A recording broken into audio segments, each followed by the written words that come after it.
believe that the metaverse as such will be a mega trend to investors over the long term. We've just recently published a paper or a white paper about the metaverse in which we describe both the consumer applications, where we think that there's still a lot of it has to be sorted out, and then the industrial applications where we fundamentally see a lot of value to investors longer term. And so double clicking on that or looking back to the metaverse, what it really is, it's a concept that covers multiple flavors. In essence, it's about a convergence of the physical world, so the world that we are living in today, and an increasingly virtual world.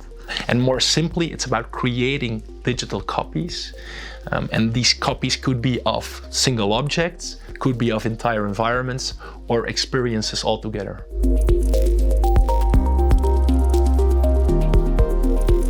So I think if you look at the total market as such, we currently see the industrial applications being the largest driver of the promise of what we call the metaverse.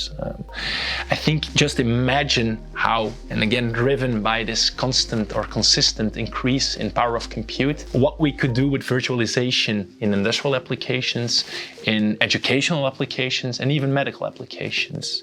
And I think from an industrial point of view, the real game changer here will be digital twins technology, where you take sensors on a physical object and you transmit real-time data, and you basically create a virtual or a digital twin of that physical object. You could use digital twins to remotely train engineers, surgeons, or a lot of knowledge workers within a context that wasn't possible before.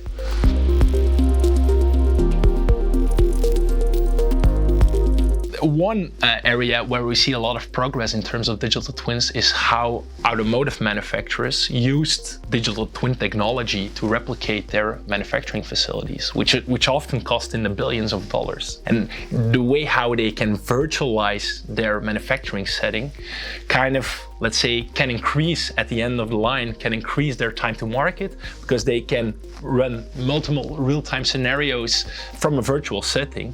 It can increase, as I said, the time to market, but also it can reduce or optimize the power efficiencies at which these plants run. We've seen that medical companies are basically using digital twins technology to map out a digital twin of any patient, and in which they then can optimize individual treatment of that patient, or even optimize like a lifestyle changes to that specific patient.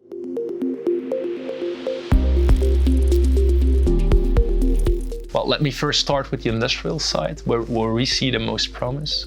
I think here the risk is somewhat mitigated, because a lot of the intentions, a lot of the aims here on the industrial side are to improve, let's say, time to market, or to improve productivity measures, and lastly are to reduce carbon footprint of these processes.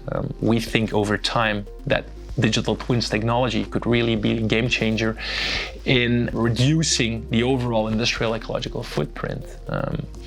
And then, of course, very tied to that are the consumer applications, where we are less certain, where we are more skeptical about the developments within the metaverse. And that comes down to two reasons, basically. First of all is a regulatory angle, where you see increased scrutiny from regulators over the recent years in terms of data security, how data is being stored, how it's being transmitted, how it's being basically controlled by a few parties, by a few large social media companies. A second point is the macroeconomic framework, where you just see it's less easier to finance these type of projects, and this puts a brake on the developments there as well. But on the industrial side, nonetheless, we continue to see, especially driven by this digital twins technology, that there's a lot of value in there.